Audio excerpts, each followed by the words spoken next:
All right, 1998 SL500. We're going to cover ignition system replacement. I'm going to splice together a couple of videos, one on the bench, starting with the one in the car. And there's two different kind of types of failure. The first is tumbler failure, which is usually the most common one for people. As the wafers on the tumbler, which are brass, the key is steel, so the key doesn't wear out. It's the actual tumblers or the wafers themselves within the tumbler. Once they start engaging and they wear down, they don't engage anymore as effectively, and you're stuck with a locked cylinder. A locked cylinder means your key is probably it's stuck. It ain't going nowhere. Now, I didn't have this problem. I replaced the tumbler a couple of years ago, and this is kind of the purpose of this video, is to tell you that if you're going to replace the tumbler, once that starts wearing, it's probably best to replace the entire assembly system, including the ignition switch and the steering lock, because both of those are also failure points that can happen, and when they do, the job sucks. It's really just not very fun. However, it's not the end of the world, and that's kind of the other point of this video, is to kind of talk you through it, talk you off the ledge a little bit, and tell you that, it'll be okay. Takes a little bit of patience, a little practice, but hopefully this video helps. With this car, this is already actually all completed already. So right now the key is just stuck because the steering column is engaged pretty tight. So I'm going to loosen the steering wheel just a little bit. And yeah, it's fine.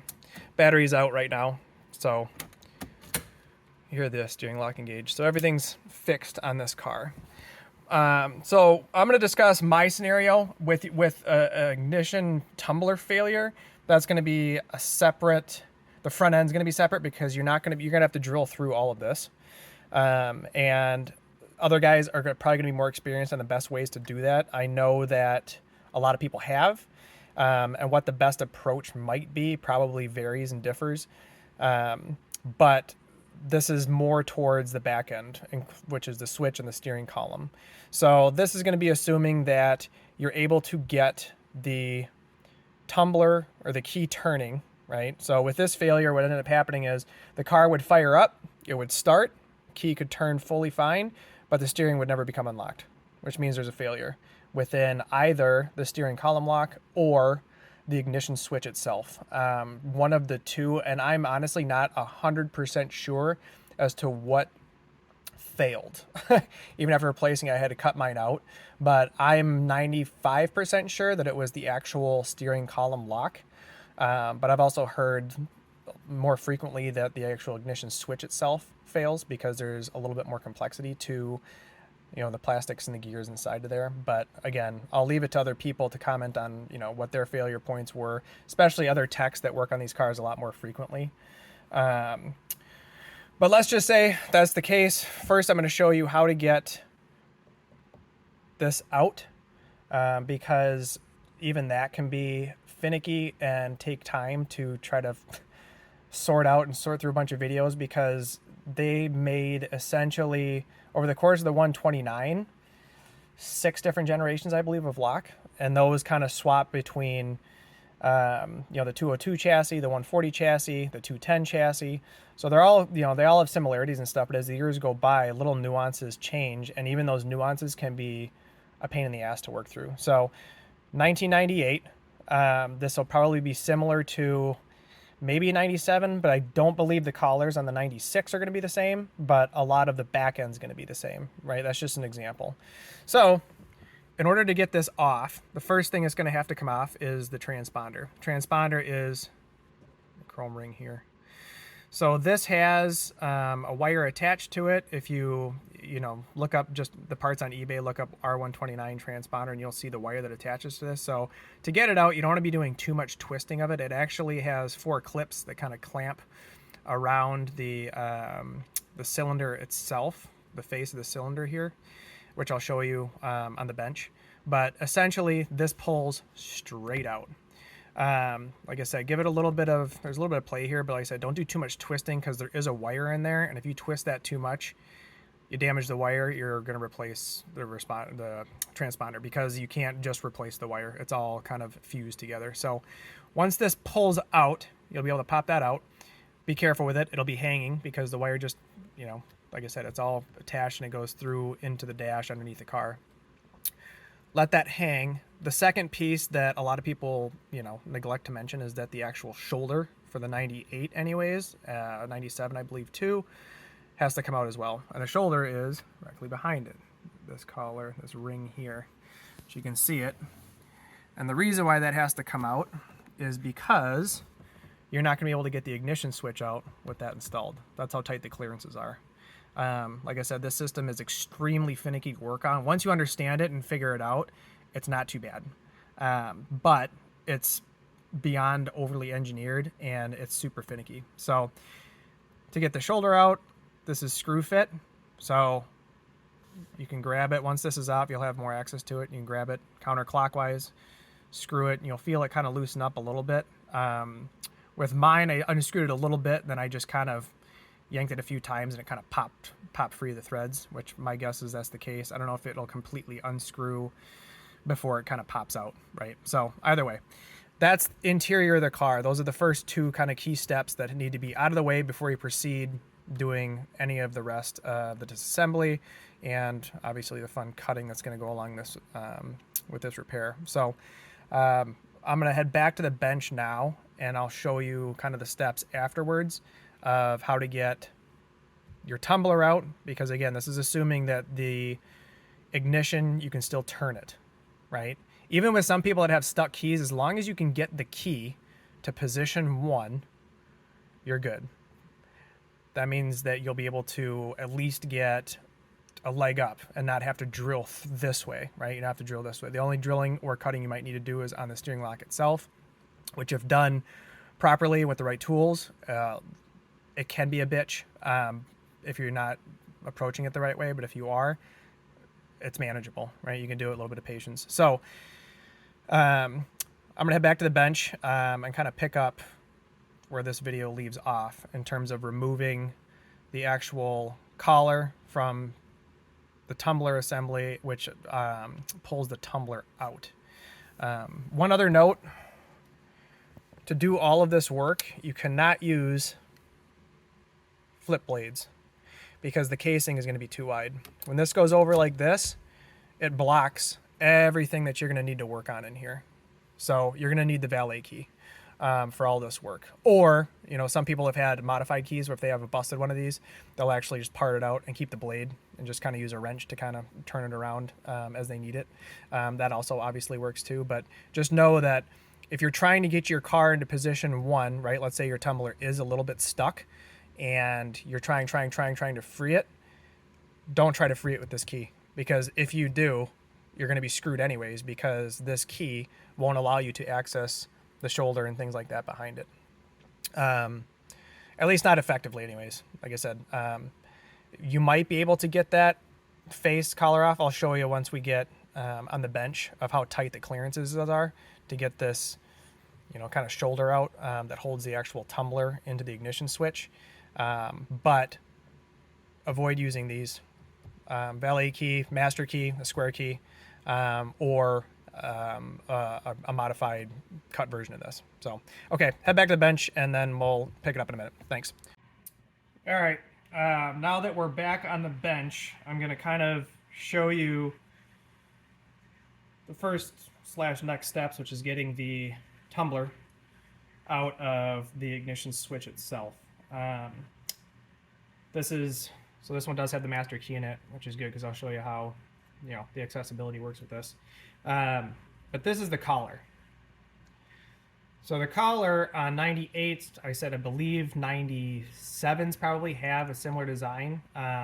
Same with 210s, probably 202s. I know that 202s share this as well. But earlier generations have the shouldered collar that actually connects. It's a lot longer. It kind of goes and connects into this here. So that's where, you know, when you're getting new parts from the dealer, be sure you're working with somebody in the parts department that knows what they're doing, because there's a lot of different variations for these switches. In addition to that, this one which I'm actually surprised, doesn't have a part number that's engraved on it, believe it or not. Another key sign here is your transmission / brake locks. Earlier generations have circular screw types on the sides, which, like I said, Google this stuff up. I'm going to be overlapping information in other videos as well, but that's another key sign of what generation your ignition lock might be before you even start disassembling it. And these are clip style, which I'll talk about disassembly here once we get this out. So right now, this is the old one, and it's going to work great for display purposes, even though, like I said, I think that it was the failure of the steering column lock and not this, because this still functions for the most part. But I'll show you kind of what happened with me, and maybe somebody can comment too, because it actually still might end up being this ignition switch that between the pairing between these two, it's just hard to tell 100%. And once I got everything kind of worked and reassembled, that you leave it. And I wanted to be done with it. So, but I want to keep this, show this video. So again, position 0, everything comes apart. They're all in sequence, which, like I said, a lot of other videos talk about. Everything kind of goes together in sequence in position 1. Not 2, not 0, position 1. I'm going to clarify that, because that was another point of, I've seen videos where people call it position 2. That's incorrect. That's position 1.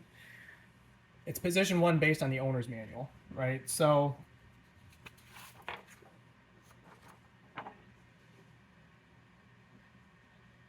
that's a schematic of the steering lock, and even this is sometimes hard to kind of interpret of where these stops are when you're kind of the end consumer putting your key in. It's like, well, which click is it? Position 1, first click, first hard click, not when it turns to like 1 o'clock that they say, or what. It's like, no, that's off. Position 1. So this is how it sits in the car. Position 1 is like that. Off. Position 1. Position 2. Start. Position 2. Position 1. 0. So, like I said, all of these parts sequence with position 1. So you're going to kind of have to learn. I'm going to try to show you how they sequence in position 1 without the key, because it's kind of important, and also a point of a little bit of confusion, especially for me, that I had trying to sync everything up and knowing exactly which sequence everything was in before assembling them. I'm going to do a side note here, talk about the steering column for just a brief minute. They've made, again, multiple generations of this, not as many as the ignition switch. I don't believe there's 6 iterations. I believe there's, at least as far as I know anyways, 2 for the 129. I could be mistaken. There might be an even earlier gen, but this is the later version. And what was nice about the later version is that it had a little bit of a fail-safe in case you were either monkeying with it on the bench, you were doing test runs with it, and you accidentally engaged the lock without this. Because if you do that in the old style, which this is your discerning point right here, this will be the differentiator. The old one, single cylinder, this is all closed up. There's a solid face here. So there's a nice notch that runs through there, and that's going to be your accessibility point for unlocking it when it's out of the car. When it's in the car, if it locks up with this out, you're screwed. Start all over, buy a new part, cut it all back out again. Not fun. So again, this is why it's important to understand how everything goes together, testing it all beforehand before you put it into the car, so that you're 1,000% sure that everything's lined up and sequenced as it should be, because the last thing you want to do is have to repeat everything for a second time and the cost of parts. Back in the day, these were actually fairly, I'd say, reasonable, but 100, 150 bucks probably. Now, dealer list is about 350 for them. Part of that's with age too, and the manufacturing of it, not just percentages of inflation, because these parts, they still manufacture them, but they're manufacturing in smaller and smaller batches as the years go by. And so, yes, you can still get them, but because the batches are smaller, the cost just has to go up for them. So you don't want to screw it up when you get it right the first time. So that's a little side note on the steering column lock. So back to the ignition switch. So while this is installed in the car, you can see that this is all nice and marred up, which you've seen. Fupa Box has a video about this. Taking channel locks, because this collar here is going to have to rotate to pull the assembly out, and there's really not much access in there. Now, once it's out of the car, I was able to play around with it because I wanted to make a little tool that you can plug in there. Mercedes, I don't believe anyways, makes one. But get a piece of plumbing PVC, and this is thin wall for very residential, like under sink work, right? Interior diameter of this is going to be 1 3/8 inches, literally exactly 1 3/8 inches. And that's a perfect fit that can slide right over that. As you can see. Now, you slide it over the top, still spins. So you're going to have to put, I'll call it a blocker in there. But this is actually a piece of a plastic razor blade that I, honestly, like, I tried epoxying it, that just breaks off. Hot glue works just fine, and it's quicker. You don't have to wait, 24 hours for it to cure. Hot glue. So what you're going to do is get a tab, and that way it'll line up with, there's a flat part right there, which you can obviously clearly see. But you're going to line it up with that, and then that'll be your leverage point. So that way you can actually twist it without having to mar the piss out of this. They're not expensive if you want to replace it, because with age they can get a little mucked up. Not the end of the world. Like I said, they're not overly expensive, but saving on cost, why not reuse the same original parts that you have? So to get this off, so we're going to go to position 1. Okay. We're going to line this up with, this is going to be at the 6 o'clock position. I'll line that up, wedge it on there. I won't go very far, just wedge it on, just enough. Counterclockwise. You hear it pop. Okay, now it's loose. It's not like unscrewed, which some of them, I mean, even the earlier models, you would unscrew these. This one, there's literally a switch / lever in there that kind of activates and locks it to place. So turn it, and with this, you're only going to have to rotate it maybe 20 degrees, maybe 30 degrees, counterclockwise, and then just pull, and that entire assembly is going to come out, and that's it.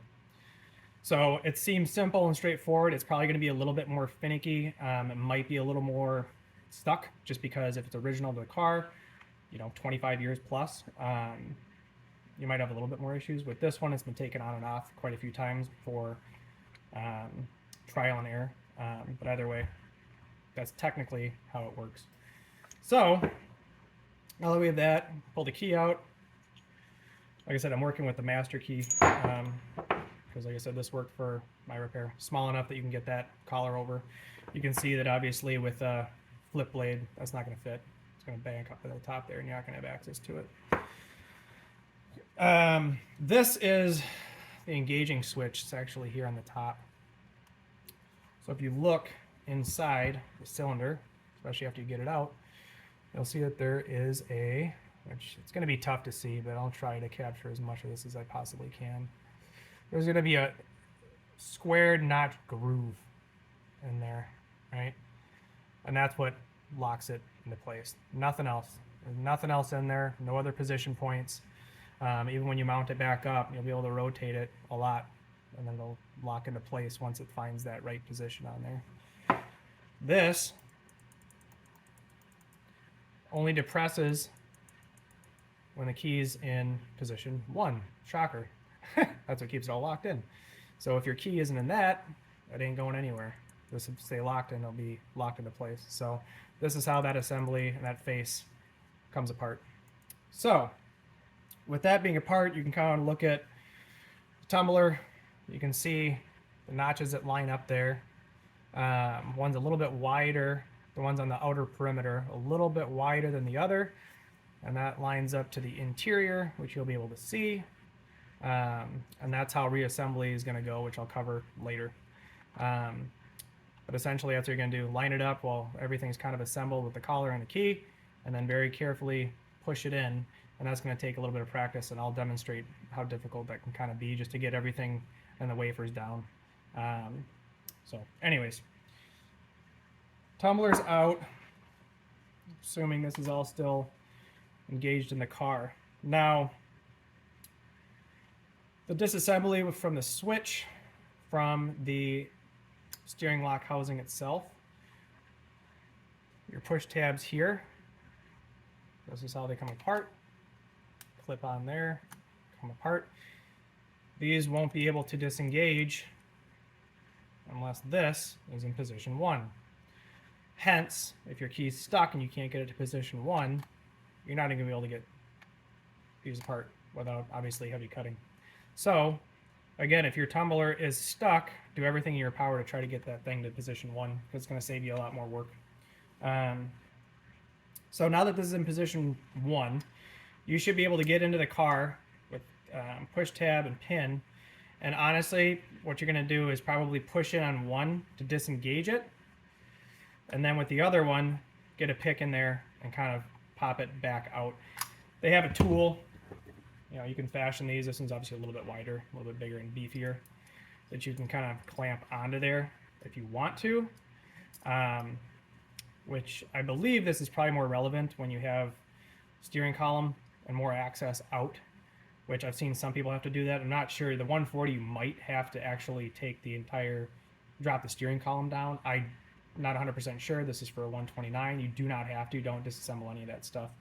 If you saw the interior of the car, instrument cluster has to come out in addition to the knee bolster, and that'll give you all the access you're going to be able to need to perform the work. So this won't be able to fit in the car. So fashioned it, realized, well, what the hell's the point? You might be able to, like I said, if you really care to try it, you can do it. You just can't do it only with your fingers. You're going to have to use a finger to get kind of one started, and then a pick or something like that to push the other one in, and then it'll pop out. So that'll be disengaged. And then this you can slide, you'll figure it out, slide it forwards and, you know, kind of out of the car. These connectors here, for 98, you're going to have this one and this one. Nothing on this one. Only thing I can think of for this one is either maybe a manual transmission, maybe. Again, I'm guessing here. Maybe a manual, or honestly, I can't think of anything else because this does both brake and transmission. It does both of them. So to get this one out, it's going to be a tab here that's going to pop. These two tabs push together this way, and then it pushes forward. It's actually spring loaded into this socket here. So once you pinch these together and kind of push it and leverage up a little bit, it'll pop and it'll kind of come out and forward. Again, these are kind of a bitch to get at because everything in there is going to be extremely tight, but it's doable, especially if you know how. If you don't, you're doing it blind like I was trying to do and figure out how these connectors go in. Yeah, kind of a bitch. Be very, very careful when messing around with this stuff because, as you know, all these connectors are attached. Well, this one, that's a separate cable. This one, definitely don't want to damage that because these are all connected to the main harness, and that's just a nightmare if you break it. This one is, it's got essentially a collar on it. It's going to lock into these pins on the top here. So from in the car, you'll be able to feel on the top here, it's all smooth, and you'll be able to pull it towards you, right, towards the ignition, and it'll disengage. At that point, you pop this up, and then it'll kind of slide out. And then they'll be out. Try to move these out of the way. Like I said, you'll see how tight the fit is in there. It's absolutely insane. So, but either way, once you get those disconnected, column disassembled, you'll be able to get this out. Slide it through. It's going to have to go through that hole for the actual key, and then kind of wiggle down and out. That's how this comes out. So now that you got this out of the car, I'm having a sip of beer. Now it's out of the car, and let's just assume, well, let's just cover getting this off. Why not? Two ways to remove this, and it depends on if it's failed or not. A lot of people, I say a lot, like I said, I'm not sure. Probably definitely a handful though. I know there's a lot of success stories out there on the forums, especially Ben's World and Peach Parts, of as long as this is still intact and working as it quote unquote should, there is the option. You can see we started that too, drilling the 2 holes here. You'll be able to see up inside there where this the locking pin goes through, and you take 2 picks, walk it back while simultaneously re-engaging this. It's finicky as hell. We've tried it, and we basically settled on the fact that, well, if this has actually failed, it's kind of pointless because it's not going to matter how much we walk it. It's never going to re-engage because it's broken. But just know that that is an option, and there's some other information, other articles on there about how that would work. Like I said, we didn't have any luck doing it. Now, we cut it, right? So a lot of people have said Sawzall, that's way too much motion, way too big of a blade. What works is oscillator, carbide. So with this, it allows you to have a lot more control, clean cut. You'll go through an entire blade to get through it, but I could probably cut through this if I had to do it again in less than 30 minutes. Diligence, patience, your shoulder's going to hurt like a bitch from trying to leverage on there, but that way you're going to avoid damaging any wires, damaging anything in the interior. And like I said, it works because what you're going to be doing is, you know, where you're kind of cutting it, see underneath here, you're cutting it right next to the column, and you won't be hitting the actual pin, right? You'll shank it a little bit on the way up here, because this is all, somebody can correct me, but I believe the chassis itself is hardened aluminum, which is a lot easier to cut through than the pin, which is hardened steel, that's literally next to impossible to cut through outside of maybe, you know, a high speed or something like that. But either way, cut it straight up that way. If you want like a good starting point is to drill, you know, maybe some pilots beforehand, especially if you've been already trying method number 1 to kind of remove it. And in terms of which bits you're going to be using, carbide bits will probably work fine. I use multi-tool or multi-purpose bits, which have the, I'm trying to find them around here, the blue tips on them. This is a pack I never opened. Tile bits, this will also shred right through it. But again, I just use drill bits, so I'm just gonna probably end up returning these ones. But again, you can see the blue, which denotes the composite. And these are carbide, they're carbide as well. But those work extremely well for cutting this off. So again, if it happens and you have to cut it, it's doable. It's not the end of the world.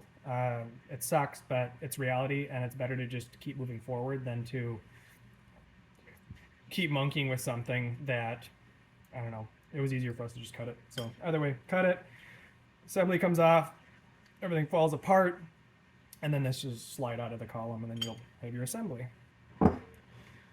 So now that that's removed, back to the bench here, we'll talk about the ignition switch.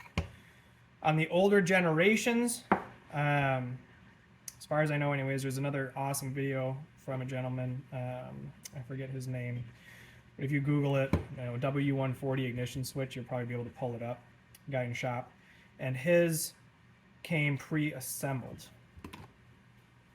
This all came as one assembly, right? With the later gens, I don't know if it comes pre-assembled. I don't believe that it does, based on EPC. And you know, the parts department, you just order them up separately and they come separate. Here's your box, here's your part number for this specific cylinder lock for 98. And if it does come pre-assembled, leave it alone, don't touch it other than pushing the pins and carefully removing it before assembling it, because this will have to go in obviously separately. Goes in first, then this slides in after that, if I remember it correctly. Yeah, I'm assuming yes, that's the way I remember doing it, because there actually is enough play to get this back in. So if they come separately, right, so they'll come separately, and I'm not 1000% sure what position the switches come in. 90% sure they probably would become preset to sequenced and position 1. But if you don't know, this you'll be able to turn freely. You'll be able to monkey with this and play around with it as much as you please. And you don't have to worry about damaging, locking anything up, or making, you know, an indestructible mistake where you have to buy new parts. This is where the finickiness kind of comes in, because this is your rod that's going to connect and kind of push into your channel here. It's going to control the steering lock. So what I'm going to do is do this naked because I don't want to put the collar back on. It's a little bit more of a bitch. A lot easier to just do cylinder itself. Push it in, make sure all the wafers are nice and flush. They got to be perfectly flush, all the way engaged. If it's off by even a little bit, a little wafer sticking up, not going to be able to get it in. So make sure it's flush. Look inside and see where those inner tabs are. Make sure they're lined up with the key, and you'll be good to insert it. So see if I can do it on the first try.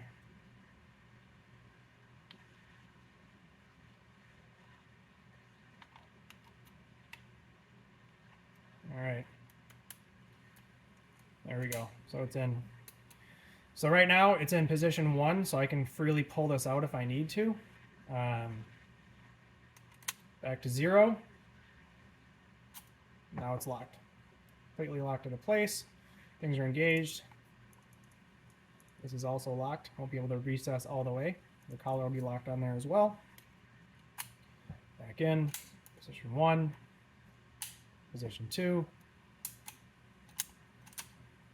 Okay, so this was an area of confusion that you know, I had with some people.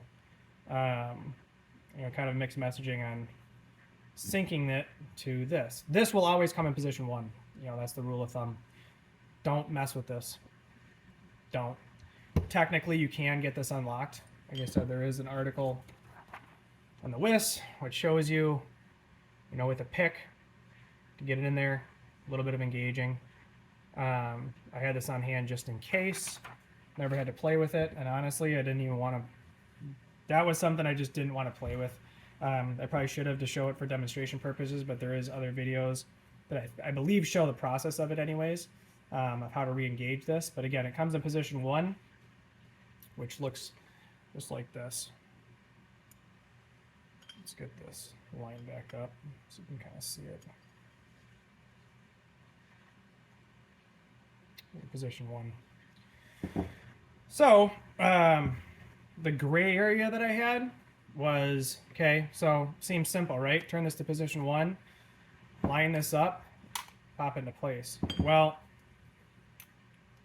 not really, because when you turn this to position 1,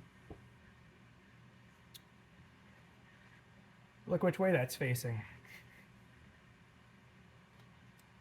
Wrong direction. So this is in the correct sequence, but that rod is not. What you're going to do is you're going to manually turn it back to horizontal while the key is still left as is in position 1. Rotate this back to flat. There. Now it's in position 1. That was finicky. Figuring out, because it doesn't, surprisingly, you'd think it'd be, you know, all rock solid. It's not. It actually just kind of floats in there until everything's kind of engaged, and then it's able to work as it should. Rotate it back flat, then you'll be able to assemble it. And what I'm going to do, I'm going to show you how this failure works. Even though this cylinder, steering column cylinder, is busted, it'll actually allow me to show you how this failure happened in my car. Fired it up, turned it on, backed out of the garage, and the steering column was locked. And I was surprised because, like I said, I've never experienced that or even read about it. Granted, you probably won't ever read about it until it happens to you, but what happened was, so backed it out, put it back in park, turned it off, pulled the key out. You didn't hear a click, right? The click is the engaging of the column. In addition to that, if you look here, there is a white pin. It's right there. Now this pin engages or re-engages with the steering lock based on this tab here. So what happened was this tab was not shooting back out to engage the cylinder. So you want to talk about having a panic attack.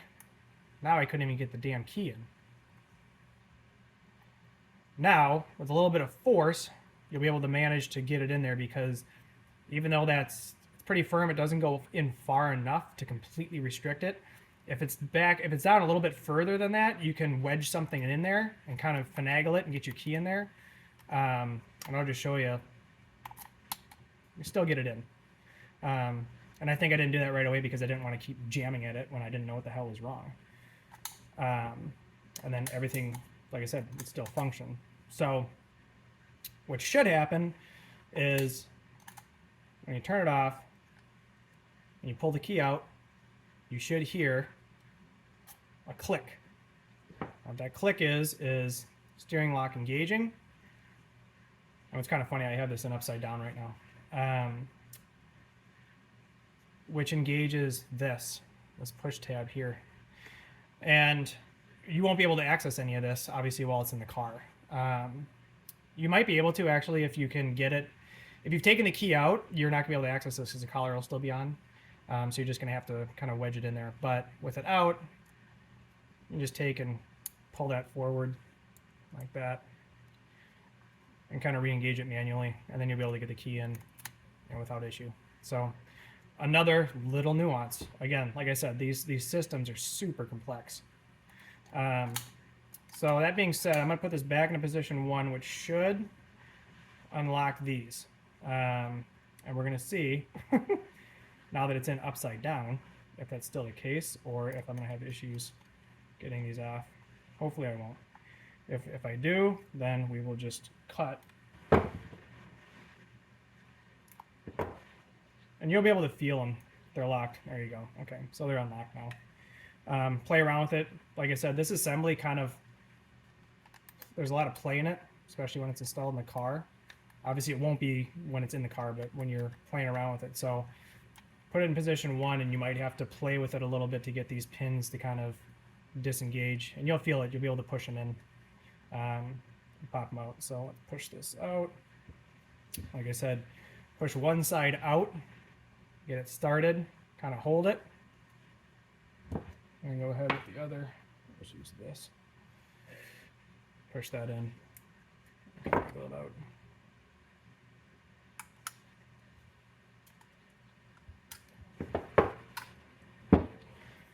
Okay, so another thing I figured I might as well cover is what happens if these come pre-assembled, right? What happens if the switch, because you can actually buy them separately. I don't know why anybody would, honestly. I have no idea, unless something, like I said, you were doing connective issues here and something broke on just the housing itself and it came separate than that. This disassembles and pulls out with just a little lock tab here. So push the tab in and this whole thing slides forward and out. So this is your housing and this is your lock itself. And it kind of functions, I mean, you can kind of do the math in your head of where the positions are going to be at on this, and you should be able to turn these manually, like that. It's going to be tighter than shit, but yeah. So, but you'll be able to turn them, kind of figure it out for real assembly anyways. And all you're going to need to really do, at least as far as I know anyways, is just get this, turn it to the left, but then give it one click over, get it back to almost horizontal. Get this kind of lined up and then kind of feed it back through.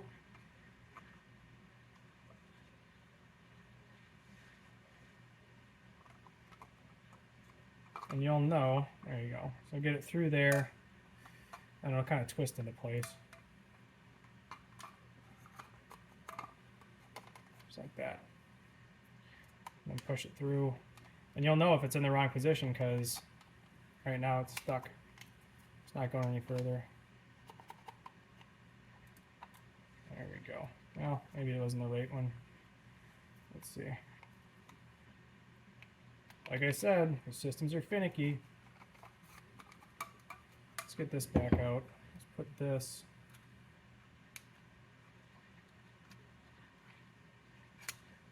I'm going to try to assemble it when it's in 0. That's my nearest hard stop. So I'm going to see if I can reassemble it when it's in 0. Just see if that works. Put it back to 0. Keys hard stopped at 0. I think the biggest problem you're going to have is, okay. Yeah, so when you put this into position 1, or any other positions, this will actually float and move a lot more freely. When it's back into lock position 0, it's not going to move at all. And hopefully this will help with reassembling the switch. If not, I'm going to be completely wrong, but let's see if this works as it should. So position 0. Slide it in. There we go. I'll wait till that tab re-engages. Let's see. There we go. Popped into place. 0, 1, 2. Ignition. Good to go. Okay, so moving on. Like I said, we're covering quite a bit, but I figured I might as well ramble because, like I said, I've been talking kind of nonstop and just covering a lot of the nuances of this system. Let's show you how to get it back into place. Let's say you got everything off, assembled. One thing you can do, I forgot to mention, and this is what I definitely did, was, actually I'll back up. Let's cover one other thing. Getting this bolt out. The bolt that runs through this is the bolt that locks the steering lock, holds it in place to the actual steering column itself. And when it locks, this bolt engages basically in a friction fits into place, so you're not going to be able to get this bolt out if this is not disengaged. Hence cutting it, and then everything just kind of falls apart. You'll be able to get the bolt out. To get it out, not too bad. Unscrew the bottom nut and just take a screwdriver or a pick or something like that and just kind of push it out. Bolt will come out the top and kind of fall where it's going to fall. You'll find it. But getting it back in is another topic, which I'll cover in just a little bit, because it's a bitch. It's an absolute bitch to get this bolt back in. The clearances, it's completely blind. You can't see a damn thing. And you can't even get more than like 2 fingers in there, if at all, to position it. And I'll show you kind of my technique of how I was able to finesse and get the bolt back in. So let's go over, I think we've covered most of everything, I hope anyways. With this, let's get this collar back on, just to show you how it kind of reassembles. You know, assuming you've gotten everything, you've already tested it, right? That's the topic I was going to cover was when you have the new steering lock, you can actually get it if you wanted to quote unquote play with it. Just make sure that everything's locked in sequence here, and I actually do recommend doing this so you understand how it all works. Make sure you get this alignment right. Go slow. Don't drink while doing this job, I'll tell you that. Don't drink a bunch of beers. You're going to need to be focused and go slow. Be very, very patient. But get this into position 1 as you should, like I showed you earlier. Get it in there, and you'll actually be able to see how it all works, how it's all engaged. There's another video that showcases that. Obviously, it's not going to work with this one because it's busted, but that video was great just to see how it all functions. And then before you disassemble it, just make sure you reset everything to position 1, and then you'll be safe. It'll be back to factory, and you'll be good. And it also helps, honestly, to get that alignment in your head so you know for a fact that everything's working as it should. Position 1, good. Take it back apart, and then that's it. And then go to get it in the car. You start with the steering column lock, get that into place, and then work on sliding this up into place. A little bit easier to get in than it is to get out than it is to get in. A little bit more of a bitch, obviously, especially trying to finagle and get these connectors back into place. That's probably going to be some of the more time-consuming things, is just working with those tough clearances that are inside there. But either way. Okay, so let's talk about, let's assume you got it all assembled. This is back into the car. Let's talk about how to get this back on. honestly too, before you even get to putting this collar back on, test it when you get it in the car. I'm not 100% sure on this. I don't believe that this is the case, that putting the bolt on prior to inserting this is going to give you an advantage. It might, just because you won't have this in the way, and I'm not 100% sure if that does help make it a little bit easier to do. You don't need to do that, and I recommend not doing that, mainly because if something does screw up, you'll still be able to get this off, even if it's locked, because the bolt won't be in place, right? And you'll be able to get this all into place, right, in the car, and you'll be able to put your tumbler in, and you'll be able to test it all before bolting anything into place. It's all kind of the clearances and tolerances are enough that it'll hold everything in place. Nothing's going to come shooting out, and so that'll give you a chance to run through the sequences, take your key out, make sure you're hearing the lock and engage, play with the wheel, feel it lock, relock and engage, put the key back in, play around with it, unlock it, right? Do all, and just make sure that everything's 100% before you proceed to bolt it. Because once you bolt it, that's it. Once you bolt it and that lock engages, if something's not right or something's not aligned properly, you're going to do it all over. It's all going to have to be redone from scratch. So granted, it'll be a little bit more efficient because you'll know what you're doing. So let's just say that you tested everything. It's all good to go. It's all installed in the car. Now we're going to cover getting this guy back on. It does not go on the exact same way that it came off, but it's damn close. And the hardest part is going to be getting that back on. So I'll go back to position 1, pull this out.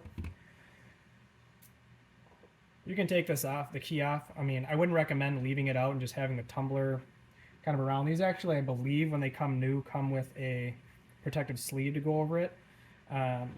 And people can correct me if I'm wrong, but a lot of this stuff, and by a lot, I mean, I'm pretty sure everything comes pre-lubricated.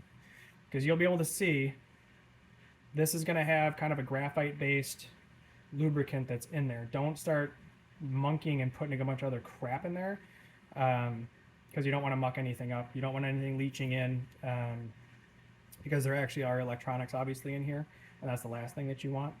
So keep it to that. If this is stuck in there, I'm pretty sure you could probably use whatever the hell that you want to, and there's a lot of techniques on people, because at that point, who the hell cares? You're replacing it all anyways, and all you're trying to do is get this into position 1. So but yeah, it should come pre-lubricated. But yeah, you can pull the key out without any of the wafers falling out, and that's going to happen. However, to be on the safe side, while it's out, if it's not being worked on, keep a key in it, just to be on the safe side, because it does come like this. It comes with the key in it.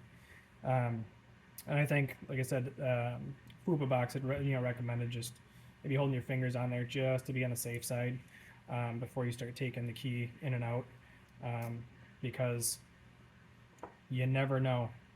Okay, so let's get this back into place. So getting the collar has to go over the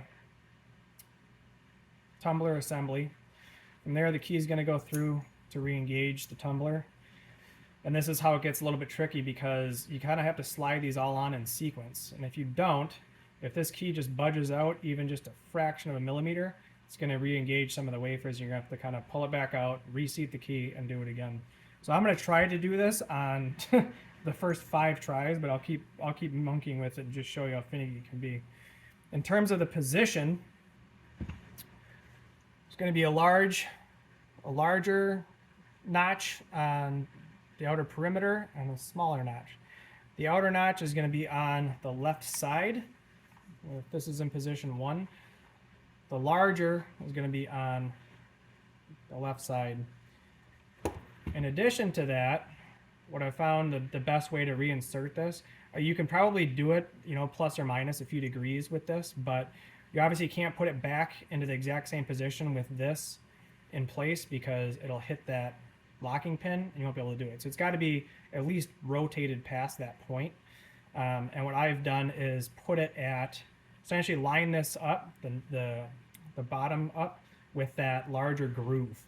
And basically that kind of corresponds to like the 8 o'clock position, give or take, and at almost 90 degrees with the key when you're putting it back in, just as kind of your reference point. But we'll see if I can get this on, you know, kind of the first try. I doubt it, but I'll give it a shot. I'm going to do it vertically and just see if I have... when you have a new tumbler, it should be a little bit easier just because the wafer is going to be a lot fresher. It won't be as loose, and you'll be able to, hopefully the key will stay a lot more solid in place, and you might have a lot better luck of just knocking it in there on the first go. But let's give this a shot and just see if I can get it on the first one.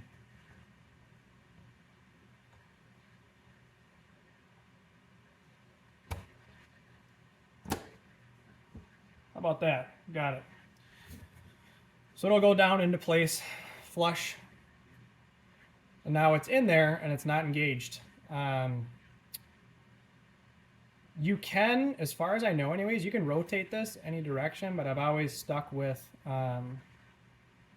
going counterclockwise for most of, like I said, assembly and then, or disassembly and reassembly.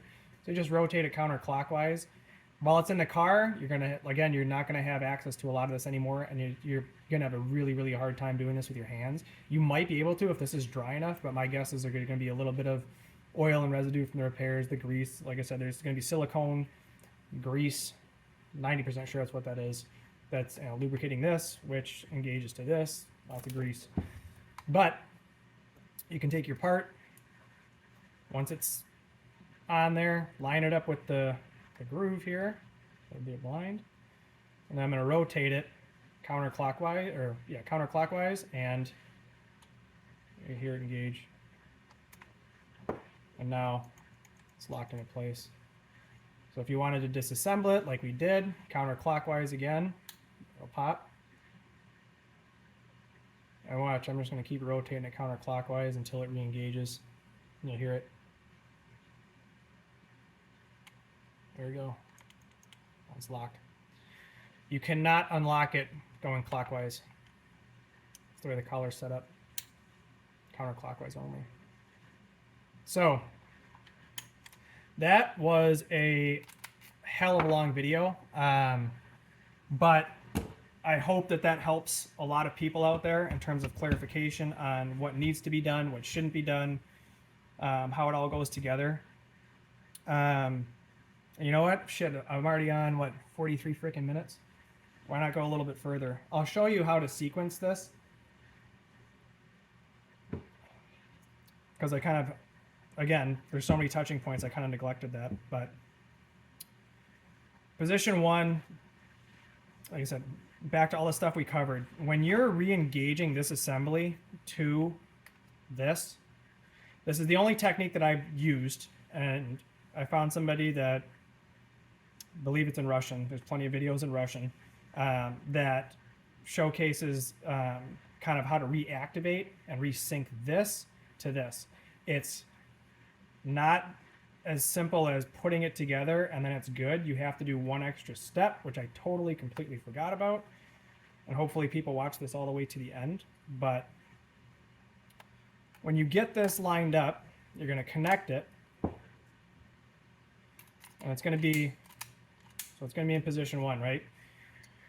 You're going to get this back into place, back and assembled. Before you do anything to re-engage it, you're going to continue the process. So when it's all connected to the steering lock, you're going to turn it to position two. Why not give it a start? Then walk it back, and then out, and you'll hear it re-engage the pin. I'm not 100% sure if you can do it the other way. You can put it in, just go right back to zero and pop it out. But when this worked, I stuck with it. Because, like I said, any of these failure points turn into nightmares and a bunch of research. So hopefully that helps for re-engaging, getting everything put back together. When it happens, it sucks. When you bring it to the dealer or a shop even, they're probably going to charge you in the area of about $2,000 plus or minus. You know, people say it's highway robbery. I could probably do this job. It took me, a couple of days just because it takes time to learn everything and get the assemblies right, know how everything goes together, being slow and patient with it. But if I had to do it now from scratch, I could probably have this job done in under 2 hours. But again, if you were somebody that had to do that, I wouldn't want to do it. It's kind of like a contractor not wanting to do the work. I'll bill you whatever I want to bill you to get it done. So anyways, hopefully this helps people. Post comments below. Constructive criticism only, please, for correction points. And good luck with everything. So one of the points that I neglected, I said I was going to cover it, is once you get the assembly back into the car, getting the retaining bolt back into this, like I said, is an absolute nightmare because you'll be able to see there's zero clearance in there. I tried a bunch of different techniques, and the one that finally worked was fishing line. So what you're going to do, I'm just going to use a random bolt for demonstration because I don't have the actual physical bolt because it's all installed. But what you're going to do is get underneath it. You'll have access to the hole, no problem. You're going to push the line through. It's actually going to be kind of tricky to do on a busted. All right. Once the line's through, feed it all the way through. Piece of a drinking straw. Here's your bolt. So what you're going to want to do is try to fasten something to it so that you can actually pull this bolt into place. And that way you can at least feel where it is and kind of, and it'll make sure everything's lined up. You know, you put a screwdriver underneath there to make sure everything's lined up. And you can drop this into place. And obviously you can't tie knots or anything in there because the clearance is too tight. But what I did find does work is to put the line through the straw like this and then thread the bolt through the straw like so. And when you have the bolt, you're going to see the threads end at a certain point. You want to make sure that you keep screwing that piece of straw. This is a larger section. I mean, I cut this down. What I did was I threaded it all and then kind of cut away the excess, but you're going to thread this all the way through until it gets to that smaller portion of the bolt where there's a smooth area that's not going to affect anything. Because obviously if it's through the threads, you're going to mess with the threading of it. But yeah, put that through, and there you go. Now you have something that's tight. You're going to pull that underneath the car, back through, and this is usually how it'll kind of land. You'll be able to finally at least feel the bolt, get it up into place like this. And then once it's into place, it'll kind of float there. Give this a good yank. I'm going to pull it back out. And then from there, you'll be able to kind of finagle it and drop this down into place. Obviously, this is the wrong size bolt for this, so it doesn't fit. But that's how I got it back into place. Hope that helps.